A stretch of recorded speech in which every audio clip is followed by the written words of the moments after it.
In August 2000, the swagger of Britpop had diminished somewhat from the dizzying heights of the 90s, and the American alternative scene was on the rise in the UK. New punk bands like Blink-182 and new metal bands like Limp Bizkit and Slipknot were heading up the latest musical movement. And just a glance at the lineup for one of the biggest rock festivals in the country that year, Reading and Leeds, kind of says it all. The Stereophonics, Pulp and Oasis are still headlining, but look at who is just below them on the bill. Foo Fighters and Limp Bizkit appear, as do Deftones and Idlewild. But the heaviest lineup was this one, and you might notice something a little bit incongruous about the list of bands performing on the main stage here. At the bottom is an act that most UK indie lads, metalheads and moshers might not have been all that familiar with, called Daphne and Celeste. At this time, the Reading and Leeds festivals really could just border on anarchy, Leeds in particular. Today's story, in fact, takes place in that same era when one of the Leeds festivals was about to get permanently shut down and moved, with armed police and helicopters coming in because everyone was burning and rioting, literally for no reason whatsoever. Daphne and Celeste, by contrast, were a saccharine American teenage girl pop duo who sang and danced to backing tracks, with music aimed primarily at preteen girls. They were an American band, but only really focused on the UK, having had a few small hits, the best known being Ooh Stick You, which got to number 8 in the UK in 1999, and UGLY, which hit number 18 in 2000. They were not good, even by the dismal standards of preteen pop. And despite where they're listed on the poster, they weren't just on the main stage really early on as some kind of almost DJ set warm-up. They were on right before Blink-182. As the Quietus put it, booking Daphne and Celeste as a warm-up for Slipknot and Rage Against the Machine is a bit like screening Care Bears 2 at the beginning of WrestleMania. Now, many people have looked at their booking at Reading and Leeds that year as the ridiculous but hilarious move of some daft bugger of a manager, but it actually wasn't. It was down to them. They apparently used the press to kind of trick their way into a slot because they wanted to meet Eminem. It's written in pop history. The duo lied their way into getting a slot, all because Celeste wanted to meet Eminem, who later dropped out of performing. Apparently, as was fairly typical, they'd just been saying outrageous stuff in the press to get people talking about them. And it seems that they had been telling reporters all that year that they were going to be playing at Reading even though they hadn't been booked. But the story, probably because it was so ridiculous, got so much traction that petitions were actually started to get them on the bill. And by June the 15th of that year, they were successful. And just to give you some idea of how little crossover there was between Daphne and Celeste's world and Reading and Leeds, they'd been on tour supporting Steps that year. However, they clearly did know exactly what they were getting themselves into. When asked by a fan website what they were expecting at Reading, Daphne responded, "Part of me thinks we need to wear bulletproof vests and helmets. It will definitely be an experience." So, in the run-up to Reading and Leeds, because everyone, including them, knew that this was just some mad bit of drama, this was just a loony publicity stunt, the festival organisers put them, therefore, right in the middle of the heaviest lineup of the whole festival. They were scheduled literally right before Blink-182, Rage Against the Machine and Slipknot. Because all of this had been played out and amped up in the press, people knew the score, they knew what was coming, so they brought loads and loads of food and other throwable items to the set. Daphne and Celeste's first festival performance, however, wasn't at Reading, it was at Leeds. The boisterous US pop duo got their first bottling at Leeds Festival. Their surprise booking did hold out the intriguing prospect of a meeting with Brian Molko, who they had delighted in mocking in the music press. Daphne and Celeste did manage to complete their 3-song set at Leeds, despite the bottling. Reading was a different story altogether, however. They came on stage wearing t-shirts with 2 different messages. Celeste came on wearing a t-shirt that said, "Who the fuck is Eminem?" Obviously a reference to all the talk about him that had been in the press. But Daphne came on wearing a different t-shirt that said, "I love Brian." This was a reference to Brian Molko from Placebo, who was also on the bill at the festival, whom they had, for no reason other than just trying to generate press, previously described as ugly in the realm of the beast. At Reading, they were meant to play their 3-song set right before Blink-182, but as many people already know, that set did not go down very well. They're not thinking. There's one person that likes us. Or maybe they're just being sarcastic and they're going to kill us. Oh my God, that was huge!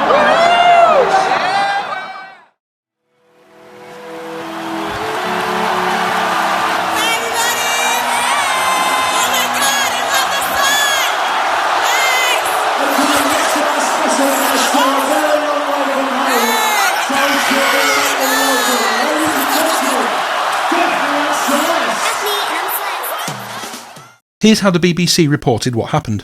Forget Rage Against the Machine, Slipknot and Oasis. When it comes to working the Reading Festival crowd up into a frenzy, Daphne and Celeste take the biscuit. And the rotten tomatoes, eggs, bottles of water and worse. Even Tom Jones's surprise guest appearance with the Stereophonics for Sunday night's climax couldn't match them for audience reaction. The American teenage duo's appearance on stage was greeted with a hail of missiles and abuse from the crowd, the likes of which has probably not been seen at Reading since Meatloaf was bottled off in 1988. They were only scheduled to sing to their backing tape for 15 minutes, but their performance will be infamous for years to come. On the bits of video footage we do have, you can hear the crowd chanting off, off, off so loud that it's literally competing with the festival PA system.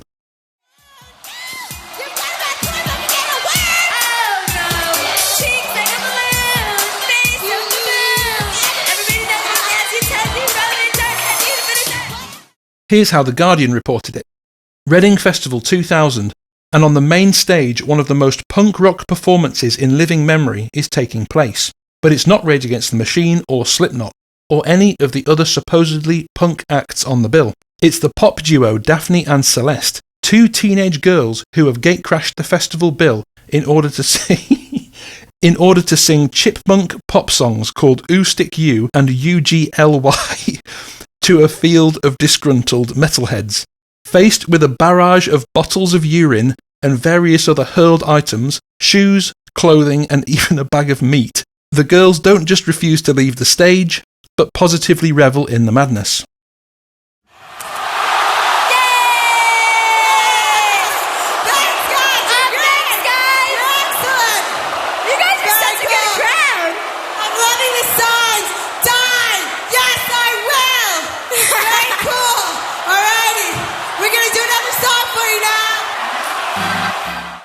The volume and size of objects coming their way only grew.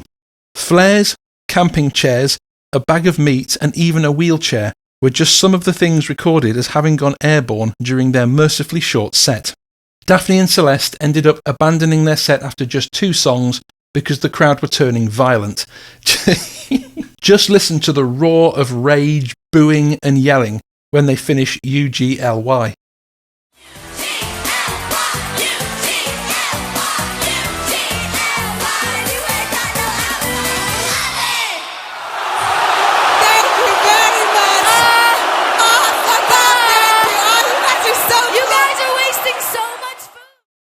After having blagged, lied and tricked their way onto the bill in the first place, I've no idea what they were expecting, but apparently they and some of their family who'd come to watch came off stage pretty upset.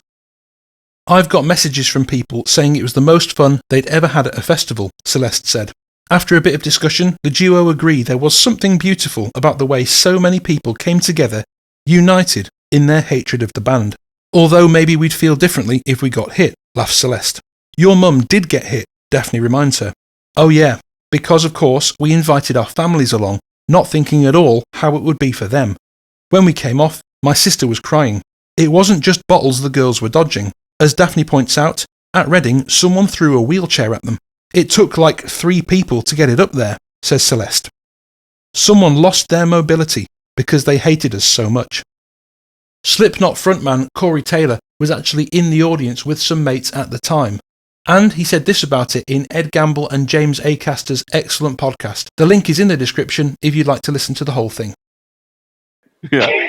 Yeah. You know what's fucked up about Leeds and Reading at that time was I was out in the audience when it started getting bottled. You remember that? Oh, yes. What was it? Daphne and Celeste. Daphne and Celeste. Yeah. Oh my God, dude. I was out there, I was hanging out with some friends of mine. And then, dude, it was like the fucking seas opened and it just like came out of nowhere. I was like, oh shit. And then I went backstage and dude, they were bawling. They were bawling their eyes out. And I was like, hey, you did something that a lot of people wouldn't have done. You stayed in there. So hold your head high. And then, I was 15 at the time and in the audience and fully believed at the time they deserved the bottling. Now as an adult, I do not.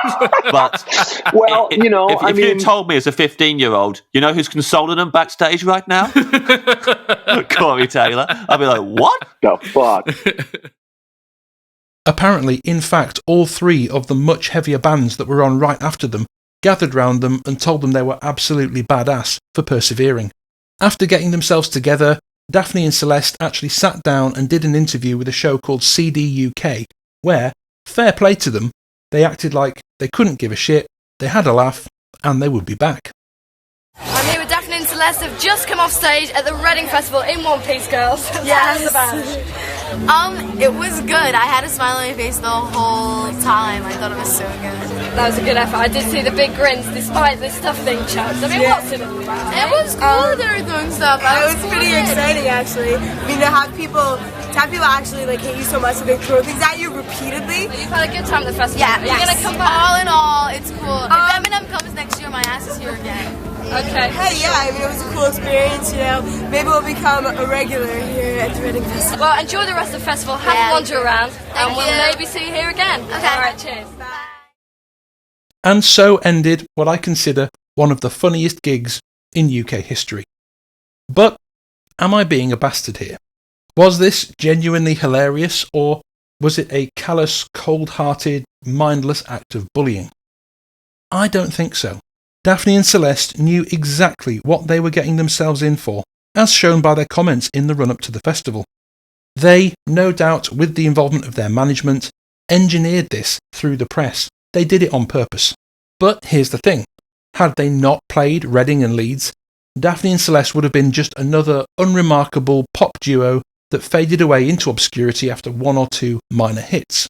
As it actually happened, however, the most unlikely act imaginable has somehow found its way into the annals of true rock and roll legend, and it's entirely because of this gig. But here's the real kicker for me. Daphne, and possibly both of them, look back and view this, apparently, as the high point of their careers, saying, backstage, Slipknot and Rage Against the Machine were coming up to us and telling us how hardcore we were, how they wouldn't have stayed out there. It was definitely the best thing we did, our crowning achievement. And she's right, it was. The gig was so demented and hilarious that here we are, still talking about it, 25 years later. Brutal though it was nonetheless, in my opinion, a genius move by everyone involved, including the two lasses themselves. It may have been brief, and Christ it was messy, but Daphne and Celeste had just written their names into Reading Festival lore forever. Sadly, the full footage of that gig has not yet been made available on YouTube that I could find, but it's definitely out there somewhere. It was filmed and recorded properly in its entirety, so if you have that footage, get it remastered and get it online. Of course, if you can do so legally, because I want to watch the whole gig and I want to see that wheelchair being thrown on stage. And because that short 10-minute gig remains, in my opinion, the single funniest two-song gig in the entirety of British rock and roll history. A massive thank you to my Patreons for all their support in making these videos. If you would like to see the slightly longer extended version of this documentary, you can do so by signing up to my Patreon. The link is in the description. Thank you so much for watching, and as always, I'll see you next time.